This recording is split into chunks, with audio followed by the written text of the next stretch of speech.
In the last two videos here on the Healthy Masculinity channel, we talked about two incredibly important adult operating system skills. First, how to think for yourself, then how to make better decisions. But now comes the twist. We don't actually make every decision consciously. In fact, a surprisingly large number of our daily decisions have already been made by a younger version of you. They're called habits, of course. And that's why this third video in this mini-series might be the most powerful of all the three, because knowing what to do isn't enough. You can know you'd benefit from more sleep. You can know exercise would help you, that endless scrolling isn't doing you much good, that revising matters, that saving some money could help future you, and still not change anything. Why? Because many of those behaviors have moved onto autopilot. Think about learning to drive. The first lesson is exhausting. Mirrors, steering, clutch, gears, indicators, traffic. Everything requires conscious thought. But fast forward a couple of years and you can drive somewhere, arrive, and barely remember parts of the journey. What happened? Well, your brain automated it. That's what habits are. Decisions and behaviors that have become automatic. And that's not a flaw. It's one of your brain's greatest strengths. Imagine having to consciously decide how to brush your teeth every morning, or how to tie your shoes, or how to walk downstairs. You'd be mentally exhausted before breakfast. Your brain is constantly looking for ways it can put on autopilot. The problem is it automates unhelpful habits as well as useful ones. So here's a question. How many of your daily habits today did you deliberately choose? And how many just appeared? I mean, who decided how often you check your phone? Who decided what time you tend to go to bed? Who decided what to do when you're bored? Who decided to snack when you're stressed? And who decided that when you feel lonely, you scroll? Maybe nobody consciously did that, but the habit simply developed, which brings us back to something I said at the start of this mini-series. Imagine someone 5 years younger than you telling you what to do every day. You'd probably tell them where to go, but some of your current habits were created by a much younger version of you, and you're still obeying him without ever questioning them. That's why your adult operating system needs a habit audit. Not because all old habits are bad, plenty are useful, but some of them were created for a much younger version of your life and may no longer deserve to stay. One of the most useful explanations I've ever come across comes from Charles Duhigg in The Power of Habit. He describes a simple pattern: cue, routine, reward.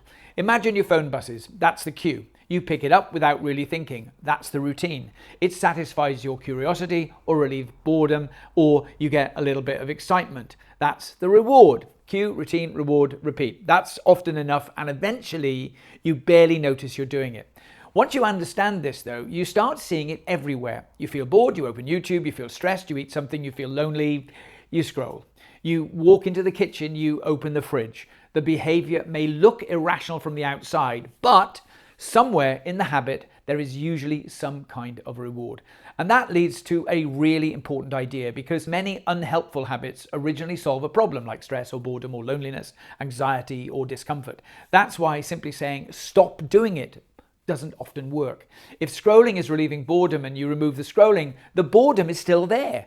If comfort eating helps you feel better and you remove the food, the feeling you were trying to change hasn't disappeared. So instead of only asking, how do I stop this habit? Try asking, what reward am I actually looking for? What problem is this behavior solving? Because once you understand the reward, you've got a much better chance of replacing the behavior.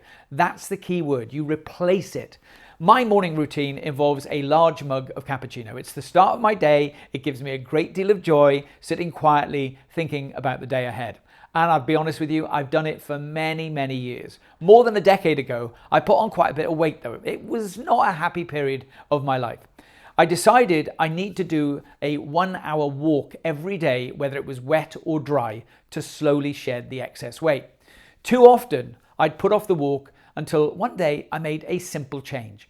I created a little rule for myself. I wasn't allowed to have my coffee until after my walk.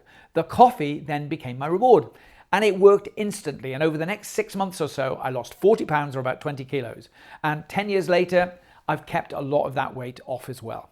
Now that's the power of understanding how habits are formed and the reward part of habits.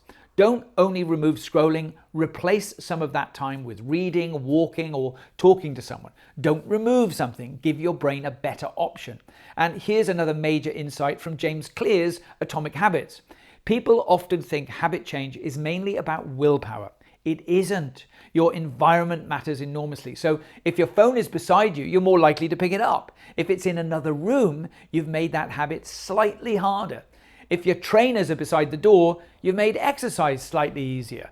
If the thing you want to practice is already set up, you've removed one excuse. So rather than relying on your brain having an argument with itself 50 times a day, change the environment. Make helpful habits easier and make unhelpful habits harder.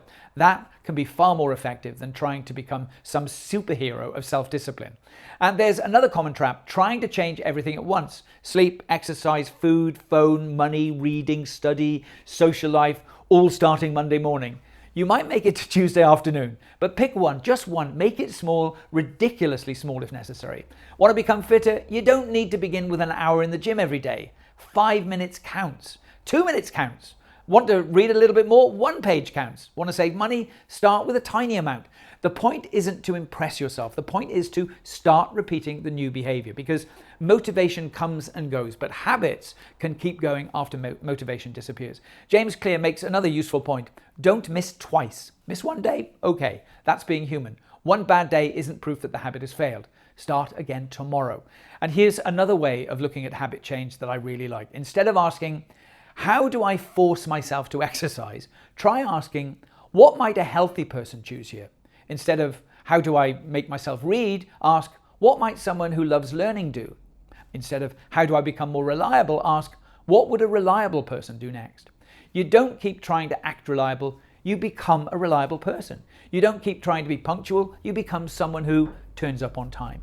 You don't repeatedly have to remind yourself to treat people well. Respect becomes your default setting. And that's where this mini-series becomes much bigger than productivity, because repeated habits gradually become character. And character is what other people experience every time they meet you. Your habits help create your reputation, and your reputation affects how much people trust you. And trust can change the opportunities your life presents to you. That's why habits are not little lifestyle tricks. They're part of the core code of your adult operating system. I don't want to sound like your mother, so I'm going to let former Navy SEAL Naval Admiral William McRaven, the 9th Commander of US Special Operations Command, say it. It was a simple task, mundane at best, but every morning we were required to make our bed to perfection. It seemed a little ridiculous at the time, particularly in light of the fact that we were aspiring to be real warriors, tough, battle-hardened SEALs. But the wisdom of this simple act has been proven to me many times over. If you make your bed every morning, you will have accomplished the first task of the day. It will give you a small sense of pride, and it will encourage you to do another task, and another, and another. And by the end of the day, that one task completed will have turned into many tasks completed. Making your bed will also reinforce the fact that the little things in life matter. If you can't do the little things right, you'll never be able to do the big things right. I totally agree with his final comment. If you don't have the self-discipline to do the small things right, you won't be able to do the big things right. And this made me laugh. Literally just before I filmed this episode, I was reading a magazine and this quote was included. In all seriousness, even the smallest habits, like making your bed every morning, eventually stop feeling like something you're constantly forcing yourself to do. It starts becoming part of who you are. I've created a list of habits you might like to start and some you might like to stop. There's a link in the description below. It might help you question some of your existing habits and inspire you to create new ones that will help your future self. So here's something I'd like you to try. Take a sheet of paper, 2 columns, on one side, habits that help me, on the other, habits that hold me back. Don't judge yourself, don't beat yourself up, just notice. Then ask, which of these habits are helping me become the man I want to become? And which are quietly taking me further away? Because awareness comes before change. Then choose one new habit, not 10, one. Work out the cue, work out the reward, think about what better behavior could replace it. Change your environment so that the better behavior becomes easier.